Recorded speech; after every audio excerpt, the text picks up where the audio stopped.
Welcome to Levels of Connection, where we discuss how human connections work and why they're so important. Welcome to Levels of Connection.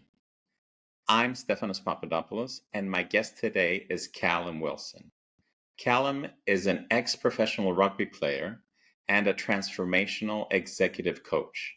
I love the way that Callum describes his self-inquiry process and how that relates to connecting with others. Take a look to find out more.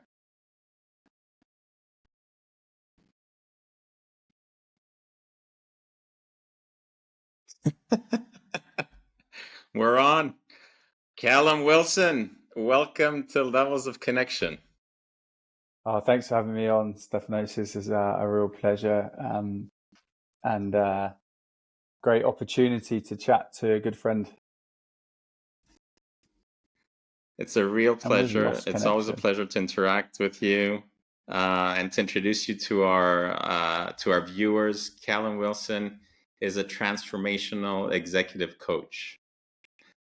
Talking about levels of connection, what does connecting even mean to you, Cal? Yeah, Stephanos, I warned you I was going to go a little bit off piste where I started, but before we get going, I wanted to acknowledge you and who you are to me.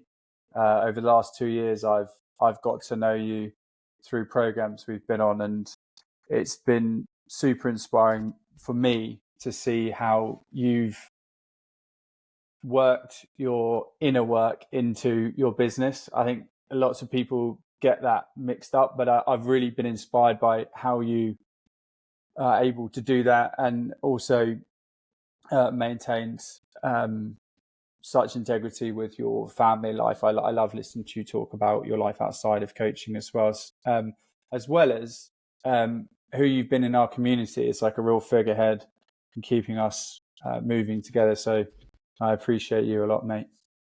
Lots of love. It's my pleasure, Cal. That really means a lot. I really appreciate you, and I really, I told you from the beginning that we sort of hit it off from the beginning, when we met a few years ago and interacting and connecting with one another. And now we're continuing the journey, and there's so much more to do. So much more to do. Yeah, exactly. It's such a pleasure to be on this journey together. And as you said, like we're kind of just at the start. Speaking of connection, I've noticed there's a lag on the video occasionally, but I think our voices are linked up. So just to acknowledge if there was a couple of times you've paused, it might be my end, but I'll hang around and wait till it syncs up if it does lag at all. I think we're good. I think we can continue. Are we okay now? Yeah, it's perfect now. Just a couple of times.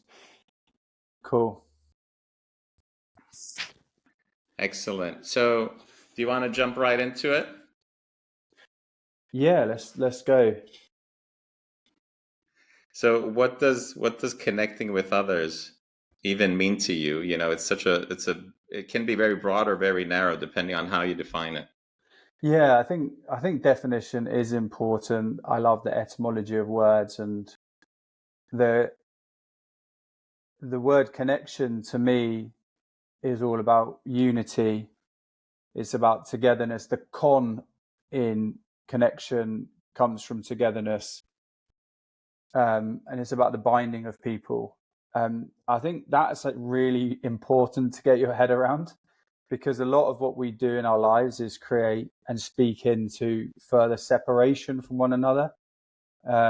Finding it's so easy to find differences and how someone else is wrong and I'm right, and actually I think connection is the complete opposite, is to find the thing that unifies us, which, depending on your belief, you'll find a different way of looking at that. You could say we're all nature, you could say we're all humans. For me, like, we're both perfect and complete conscious beings, and that's my first level of connection, to see that in myself and then to see that in you. And Rupert Spira is one of my favorite teachers. He says that love is the utter absence of otherness. It is not a relationship, but the absence of a relationship, the end of separation. It's like us coming together as the same thing. So connecting for me is all about me seeing seeing you as what you are to me, which is a conscious being, not your thoughts, not your actions, not what you have, but actually like you in there. And that's exactly what I am. So connection for me is about seeing that in people, the thing that unifies us. Other people have their own views. And by the way, I just want to point this out there, like I'm not attached to being right in anything that I say, but I hope some of it could be useful to people. Yeah, and how do you, talking about connecting with others and what you just mentioned, what about the connecting, the aspect of connecting with yourself? How do you view that? Yeah, I find self-inquiry the most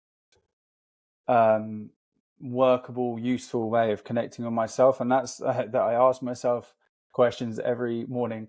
I come out of bed, I crawl through into this room that I'm in. I'm naked, I'm tired. I'm like, right, what am I? And I just sit there with my eyes shut and I work out what I am. I ask myself questions like, am I my thoughts? And I go, well, no, because they come and go and I'm still here. I ask, am I my bank account? No, because whether I've got money or not, I'm still me. Am I my actions? No. So I reconnect with myself, but through questions, and then find myself in there, although like pointing in any direction is a bit of a concession, but I find myself, which is the awareness of myself, and that's this invulnerable, perfect place that we all have inside ourselves. So I do that every morning, and I make a point of it.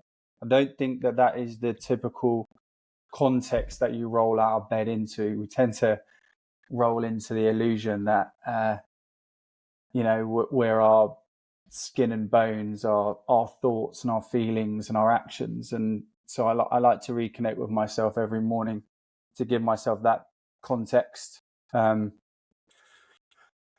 play the game of life from.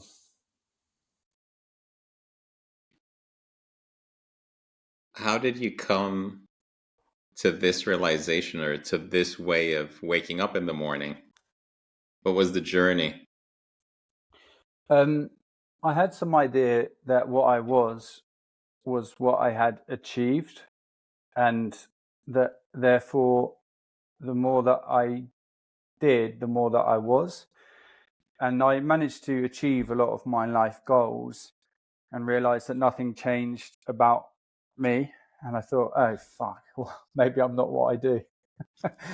And it kind of, when you play the game of you are what you do, you identify in that way. It's you get these kind of dopamine hits and then massive crashes. And I was like, fucking hell, this isn't working for me. Like, but also, whether or not I was previously a rugby player, as you know, but whether or not I was pulling on a rugby shirt or was with my friends, I realised I was the same. I thought, well, that means that I'm not really a rugby player.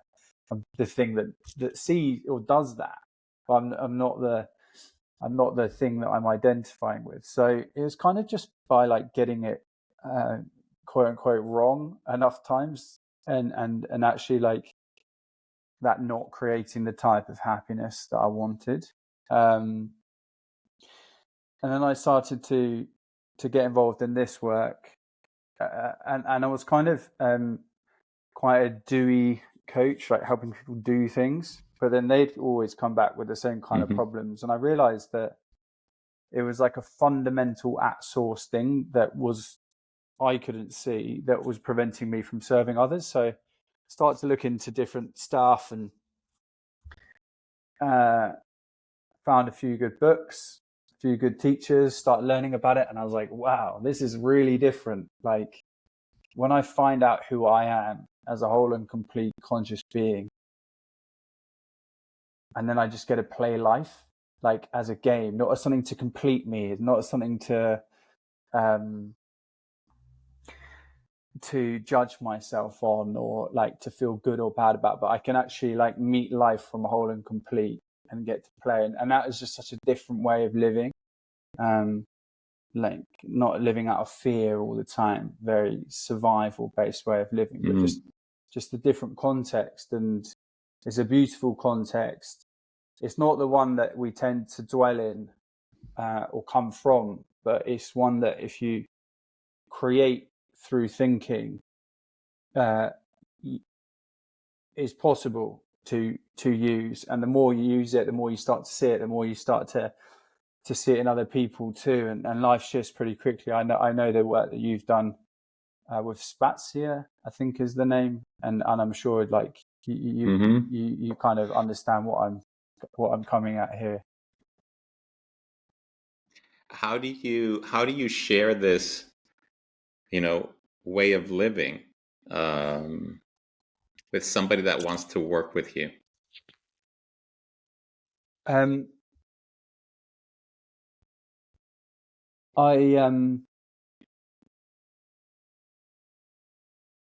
normally ask people how they see themselves. I look at like their default ways of looking at themselves, and I don't make it wrong at all how they see themselves. I just ask them questions. I ask the same questions to them that I ask myself, and like it's inevitable that you get to this point where you realize that you're not what you thought you were, and you get to create a new self from that place. So I don't force it on anyone, but it's something that I do through questions. Really, like that's our power as coaches. Forgive me as well. I mentioned Spazia, but I was thinking about the teacher that you saw in Mexico, and I've forgotten that was the name that I was looking for in that moment. Oh, Dispenza. Dispenza, not Spazia. Yeah, I'm sure he does a lot of the same kind Joe of... Dispenza. Yeah, that's what I was referring to. Oh yeah. And the way that you live, and the belief system, because it's what's driving your life. How has that changed the way that you connect with people versus 10, 15 years ago? Yeah, well, I walk to the gym every morning along the beach, and just after I've done my self-inquiry and I found myself, and I walk down the beach, and I consciously see that same thing, that whole and complete conscious being that I see in myself. I see it in other people, because typically I used to walk along in comparison, which is separation, very versus me versus the world way. And instead I'd like to see how we're all the same. And I do that like in the first half an hour of my day, spent exclusively doing that. And you just meet people in such a different way when you're seeing how you're the same. So once I can see myself, I can then see who everyone else is. And that for me, that's the connection, that's the unity. If we're looking at by definition what it's about the thing that we all are together. And so, like I said, whether you call it consciousness, some people would be religious and have their religious terms. Other people just say nature. Like at the very least, the lowest common denominator from which we all are is nature. So what if you just met people as like, well, fundamentally we'll come from nature, we'll go back to it. What if you just met people as that thing that you couldn't deny that we all are? And that falls into that definition of love that I was talking about, where it's just like, oh shit, you are the same as me. That's what connection is all about for me. Fundamentally. And this, I want to understand a little bit more the turning point, going from a career, from a professional rugby player. Did you have this belief then? No. Or was it changed through what you said, trial and error, or seeing, you getting enough of the times, getting it wrong enough times? And what were the symptoms of what you mentioned, getting it wrong? What, was it a feeling? Was it what was it? Yeah.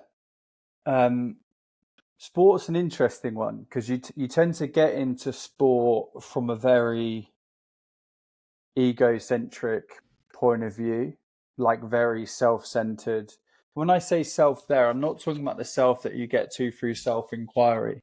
I mean the self that's a mixture of that and what you've learned through the conditioning of your life about what you are, and really how to navigate the circumstances of life. So you learn ways of coping and surviving that create an idea of self, but it's the self that you learn through experience, not the self that was always there and always will be there, the self that's added in, so to speak. The word essential means inseparable. So what is the part of me that's inseparable? And it's certainly like not the rugby player bit. It's certainly not the fact that people seem to like me when I was good at sport or whatever it was. So when I didn't know that when I went to rugby, and I thought I'm this rugby player, I'm this type of person, I am this, I do.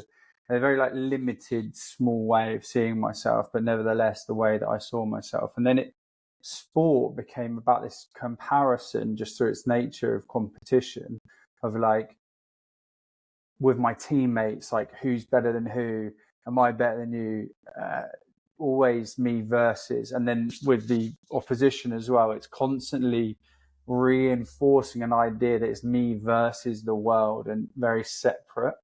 And the only way that goes is pain and suffering. You get a bit of pleasure when you come out on top, but like, yeah, it's momentary. And then, you know, so the kind of, you also get super disconnected. You get super disconnected. So I played that game. I think the pain is like climbing Everest and getting to the top and being like, is that it? Now, my Everest was professional sport, and I was like, fuck, this is gutting. I'm still me. Why am I not suddenly so different? Why is like the world look the same? It's like, fuck's sake, man. Have I done all of that just to be where I was? So it's just like a dead inside feeling a lot of the time. Look, I never won a World Cup. I didn't play many games at the top. But I know from people who played more than me, there's the same. You have this idea that yourself is something to do with what you do, and what you get at the end is a super empty feeling. Because, you know, like this idea that I am what I do is the inference is that what you are is less than complete. So it's a very compensatory way of living life. You're always doing to fulfill yourself. Very difficult to be responsible for yourself in that type of life, because you're constantly lending your sense of self and your sense of happiness to stuff outside of you.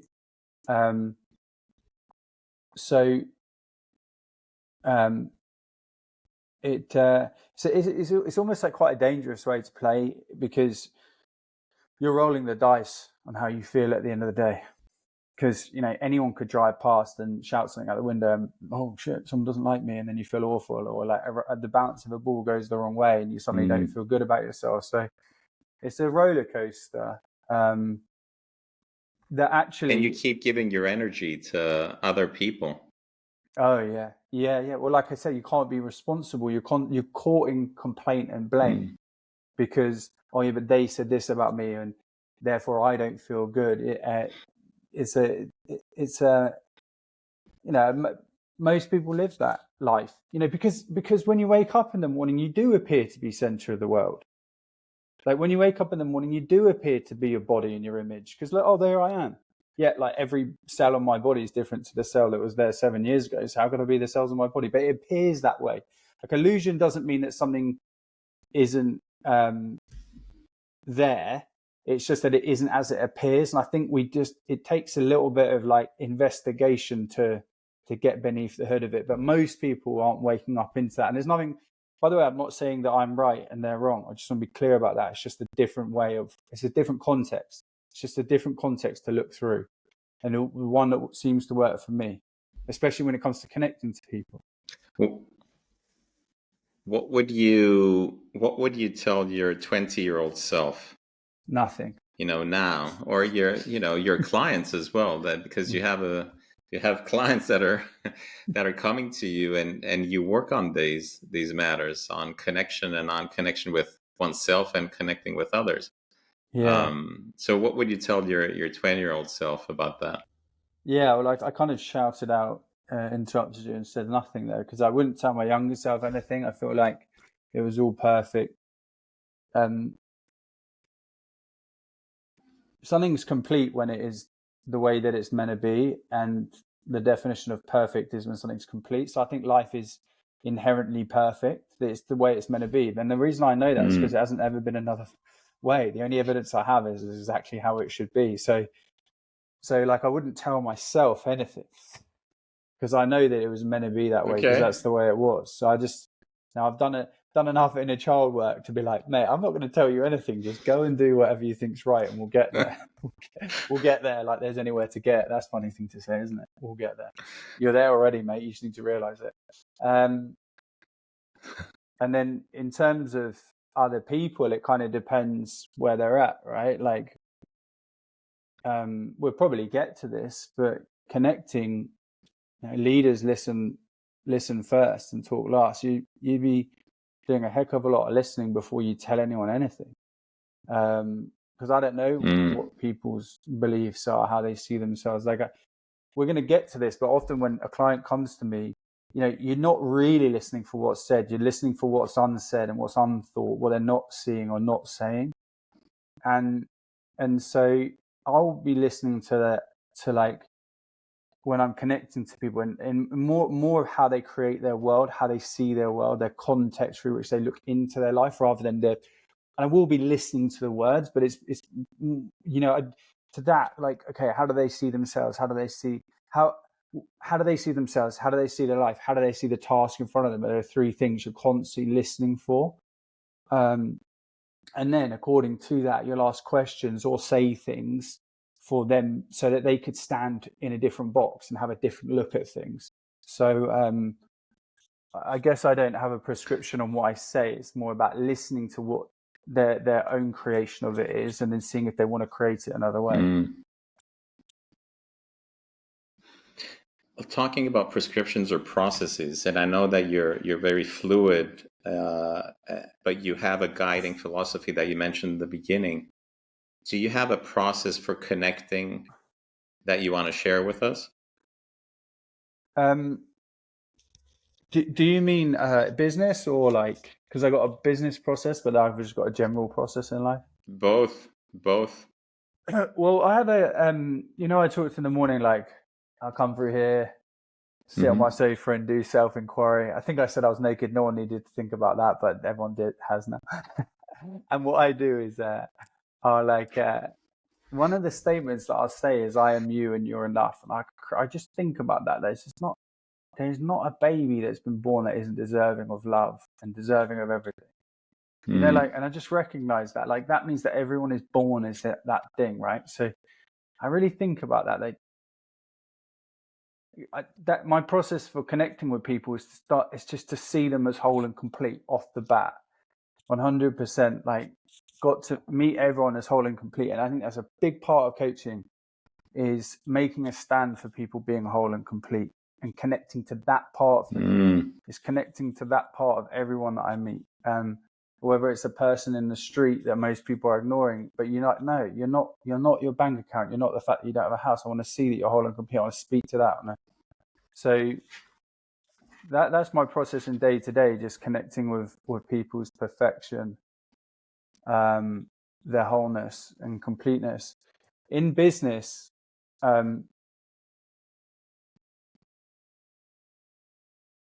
there's probably two elements. Like, the most weirdly, and it's going to sound like an impractical thing to say, but who you're being appears to be way more important to me than any process. Like, me showing up as whole and complete, coming from that, speaking into the room exactly like who I am and what I see and believe.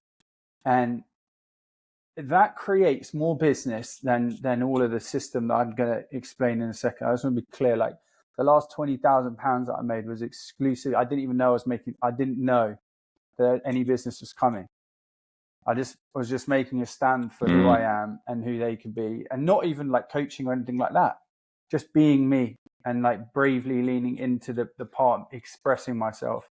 And people are like, fucking hell, like, I don't even know what you do, but I want to work for you. And that's been really surprising in some ways, kind of unsurprising and surprising, but people just, so I just, I want to speak to this quickly. Like, authenticity is authority over being and doing, authorship over being and doing. So in any moment, I'm going like, well, who do I want to be? And this isn't about like always showing up the same way and being honest. It's not about that. It's about creating. It's about creating who you're being in any moment. And I just think about that. I'm constantly creating who I'm being. And that's coming from a genuine place of desire, not like, oh, what's someone going to think of me? Like, who do I want to be in this conversation with you? Like, if I start worrying about what other people are thinking, I'm not going to come across, and then like the right people will be attracted to that. So there's that part of it. Yeah. And then business wise, I've got like a list of 100 people who I find inspiring, who I'm connected to. And I look at that list every day at 12 o'clock. I get a notification and it says connect. And I just look at that list, and I don't, to be a big part for me was that I used to connect to people for business until I stopped doing that. And I was like, oh, fuck it. Like, I'm just going to contact people because I really want to talk to them. And I started doing that. And I outreach once a day to people. I want to make an acknowledgement to Townsend Wardlaw, giving me a lot of this kind of approach. I think it's important to speak to acknowledge people. And it's just like, okay, so who do I want to talk to in that day from my list? All I do is I message and say, do you want to jump on a call? And I just chat to someone every day for half an hour. You'll be my one today. No, I'll talk to someone later. But sounds good. Yeah. And then I just make a note when I spoke to them, what we spoke about. I never try and create business and da-da-da. If there's anything that I see that I can help them with, I say like, do you want some help with that? And if they say no, I'm like, cool. And if they say yeah, I'm like, cool, and we'll create it. But yeah, I just spend my life I've thinking about who I want to talk to and just talking to them. But it's not texting, and it's not like all of this, what should I say here and there? It's just like, do you want to jump on a call? I make it as easy as I can. I'm lucky. Like, I know thousands of people who I could speak to just by saying, do you want to jump on a call? And I just talk to whoever I want to talk to. I love what you said about you were surprised by, for just being you. Yeah. That was very effective.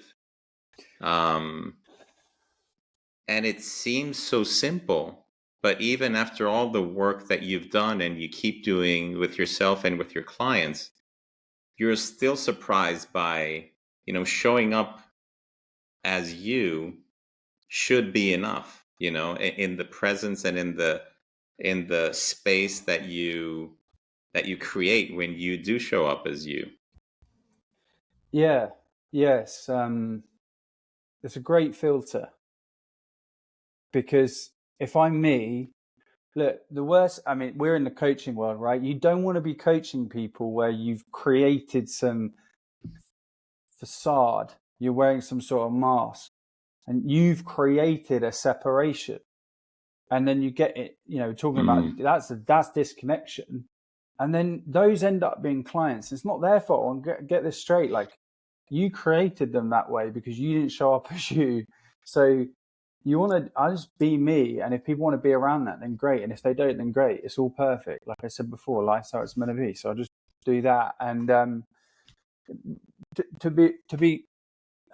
there is like something I'm sure a lot of people are going to say, that's a practical thing, a practical distinction, and people will share in this conversation. But I'll reiterate it, being interested in, not interesting, is massive. Just actually getting interested in that person.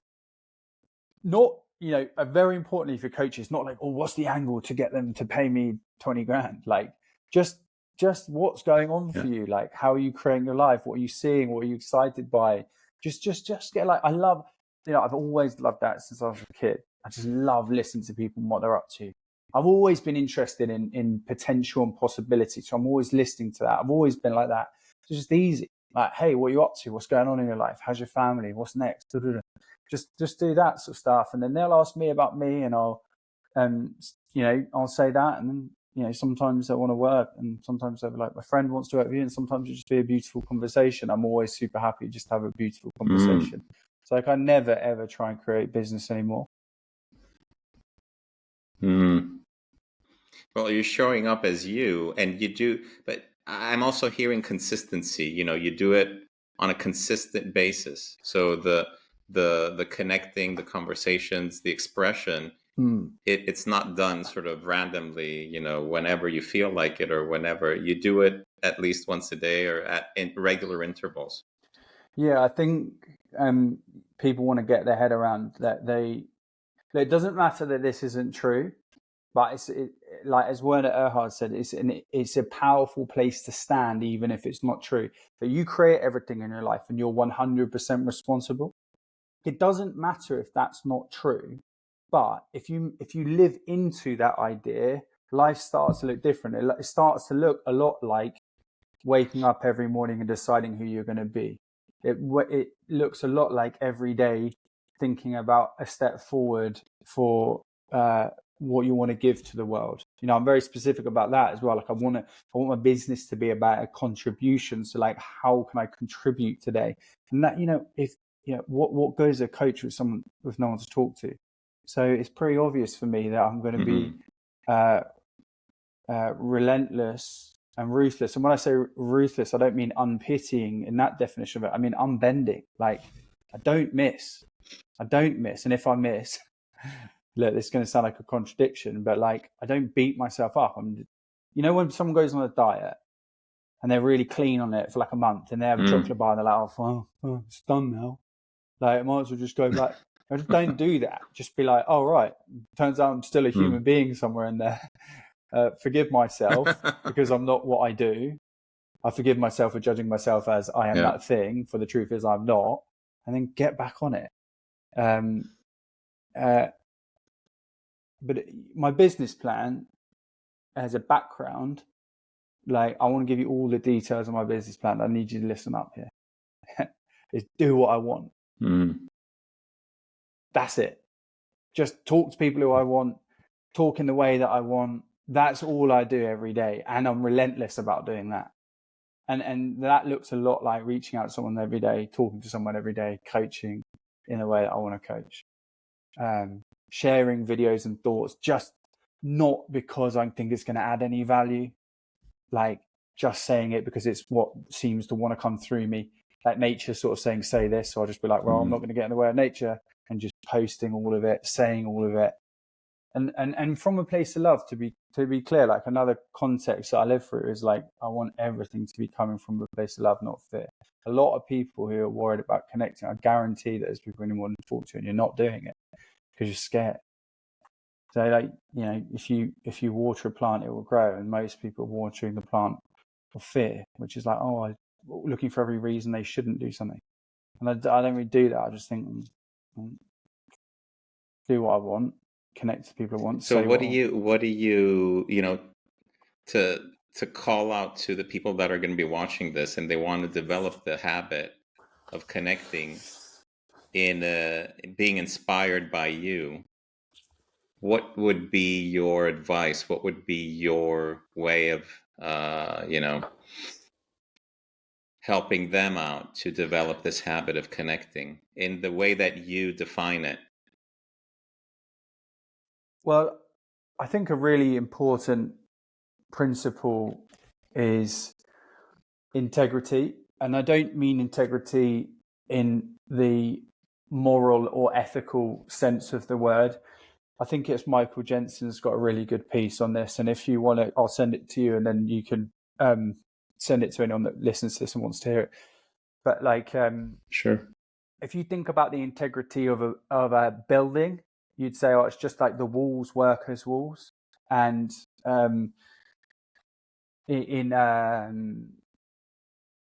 structural integrity. No, so not a moral and ethical integrity, but structural integrity. That's really important to me, that but having integrity in my word, not like morally and ethically, but like from a structural point of view. Like if I say something, it happens because I am my word. It's about not having and using words, but being words. There's a part of the English language which is called performative language. And like when I say the example that I heard was like when you say the word chair, a chair doesn't exist.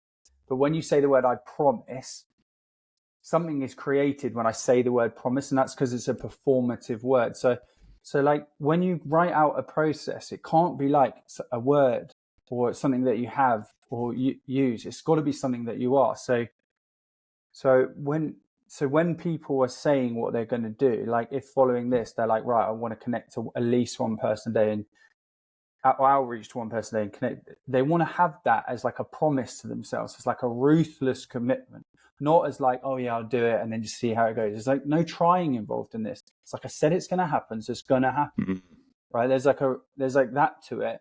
And the other thing is like a lot of people say to me, and again, I'll acknowledge Tazem Wardlaw for this because it was just like an amazing thing I noticed in the way that he speaks. He goes like, you know when someone's committed because it's in the fucking calendar. Like if connection isn't in your calendar, you're not committed to doing it. Right? If content isn't in your calendar, you're not committed to doing it. You're not. But to link that to integrity is if I put stuff in my calendar, I tell you what, Stephanos, it's gonna happen, mate. So I said it's gonna happen. It's gonna happen, and that's not like from a point of arrogance. It's like from a point of integrity.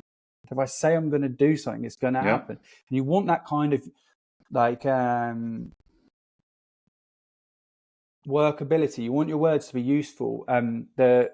The abracadabra is the Hebrew word for magic. As I speak, I will create.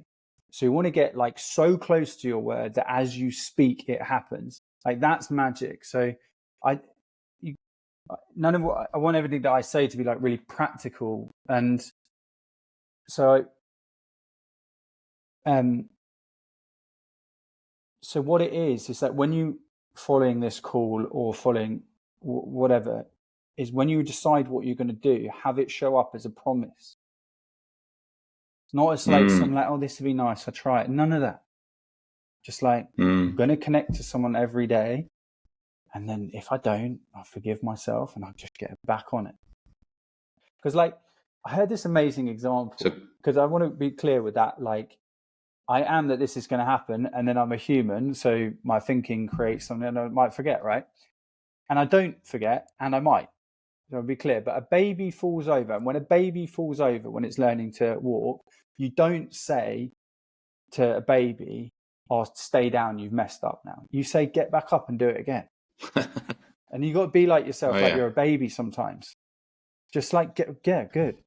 Fell over, cool, get back up. But keep the commitment, say what you do, keep your promises to yourself, but don't beat yourself up when you mess up, because it's part of the process anyway. No, and to close, sort of to wrap up the discussion, I want something from you that people will do an hour or a few hours from listening to this, or immediately after they listen to this. What's one thing that you encourage people to do around connecting? Go through LinkedIn, go through WhatsApp, go through text, go through your phone book, go through Facebook, and get a list of write down the name, number, and email of everyone that you find interesting.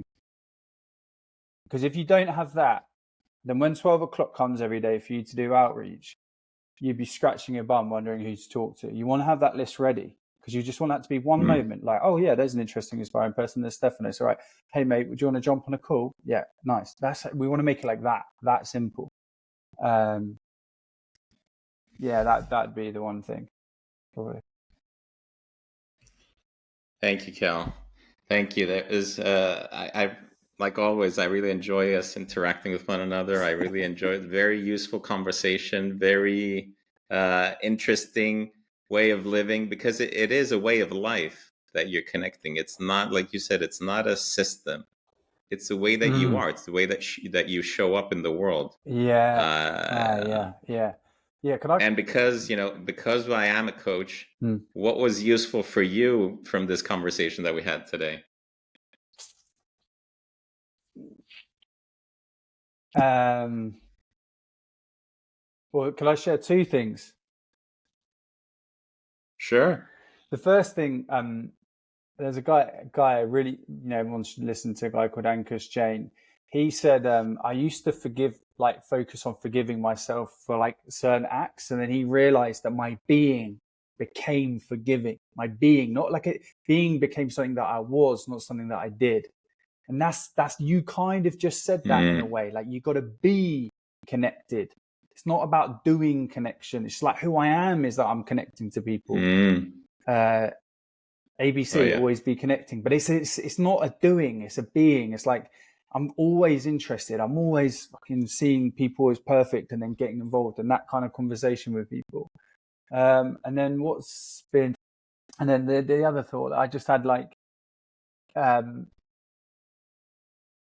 just thought how useful this is really, actually. I was kind of thinking, God, what a great thing that Stephanos is doing. And it kind of inspired me to think about what kind of conversations that I could have that could be of service. Because I think this is a wonderful, like, I can't imagine how, I can only imagine how great some of the conversations you're about to have on this series are. So yeah, just feeling inspired by what you're up to. Thank you so much. I mean, thank you for being part of it. And it's because I believe in the value of, of the subject of the conversations, of the people that we're going to be interacting with.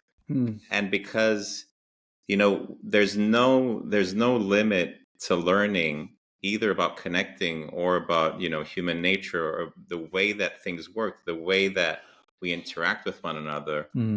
And there's so many people struggling with the same issues. So why don't we share, our collective knowledge and, see, some people might, find some use out of this. We're having fun with it, right? So yeah, I love it, man. So and there's value from it as well. Yeah. And our next conversation about levels of connection should be on a beach in Cyprus. So you're going to come in Cyprus, and we're going to have the second conversation about levels of connection, and we're going to record that. How's that? You know what? If you get some Factor 50 sun cream, I'm there. There you go. You got it, buddy. Perfect. Callum, it's always a pleasure. Thank you very much. I'll see you soon. All right. Lots of love, man. Bye-bye. Thank you for watching and enjoying today's episode with Callum Wilson. You can subscribe and comment below, and I'll make sure to read and reply to all comments. Thank you for your continued support and interest in levels of connection. I'll see you in the next episode. See you soon.